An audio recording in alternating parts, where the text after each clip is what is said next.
د مجموعي مون نه پس به انشاءالله د دیر نه قافلې روانېږي. تحصیل دینزي په سطح باندې مونږ الحمدلله د نن سهار پورې 375 رجسټریشن شو د 375 کسانو. بسم الله الرحمن الرحیم.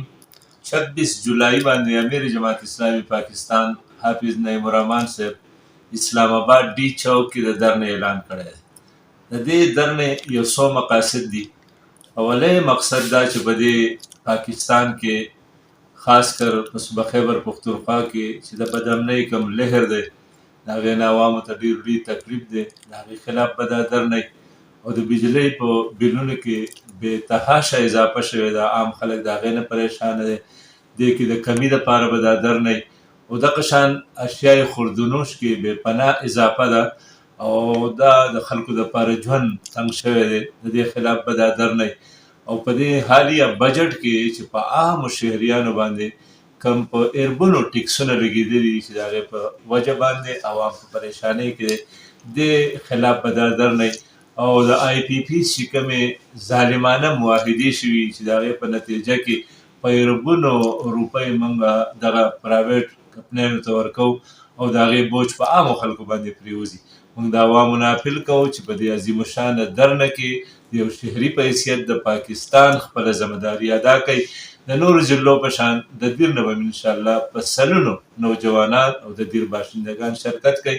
بلا سیاسي تفریق موږ د ټول خلکو نه اپیل کوو چې په دې درنه کې شرکت کوي. تیاری روان دی. موږ په 22 مقاماتو باندې د دیر په مختلفو بازارونو کې آګاهي کیمپونه لګولي دي او چې کوم زموږ نیټورک دی هغې سره رابطه شوې ده. ملګرو د ګاډو انتظامات کړي او جمعې مون نه پس به انشاءالله د دیر نه قافلې روانېږي او 3:15 بجې به انشاءالله کرنل شیرخان انټرچینج باندې د ټولې صوبې قافلې په یو ځای باندې انشاءالله ډي چوک اسلام آباد ته ځان رسوي. بسم الله الرحمن الرحیم. د حافظ نعیم الرحمن صاحب امیر جماعت اسلامی پاکستان په اپیل باندې چې د قوم کم مشکلات دي د بجلۍ د بدامنۍ د ګرانۍ او مختلف مشکلات دي د هغې دپاره احتجاجي مظاهره درنه به انشاءالله په اسلام آباد کې په 26 تاریخ باندې او د تحصیل دینزي په سطح باندې مونږ الحمدلله د نن سهار پورې 375 رجسټریشن شو د 375 کسانو.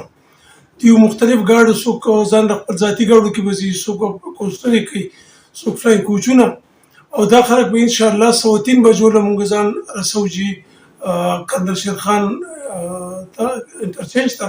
هلته نه به د پروفیسر ابراهیم صاحب امیر جماعت اسلامي خیبر پختونخوا د هغه په قیادت کې بیا مونږ هلته انتظار کوو. 3:15 بجې به هغې هلته رارسي انشاءالله او د هغې سره بیا مونږ هلته ځو.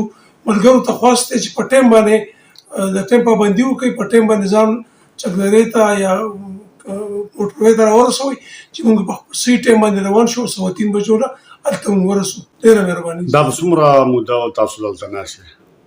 دا چې زموږ 3 ورځې چې دي 25 26 او 27 دا د خیبر پختونخوا د کارکنانو او د خلکو دپاره دي او د هغې نه پس بیا د نورو صوبو دي، د پنجاب د مختلفو ریجنونو دي او دا به انشاءالله مستقل یو درنه چلیږي. تاسو څه ګڼئ چې دا به کامیابه شي انشاءالله؟ انشاءالله چې سړی په خپل وس باندې پړ دی، یو چغه ده زموږ، جړا ده، یو فریاد دی او د جهاد یو حصه ده چې څنګه د رسول الله صلی الله علیه وسلم حکم دی چې تاسو یو ظلم وینئ د هغې خلاف په لاس باندې د هغې مزاحمت کوئ. که په لاس باندې نه شئ کولی نو په خوله باندې کوئ، که نه په زړه کې ورته بد ګورئ.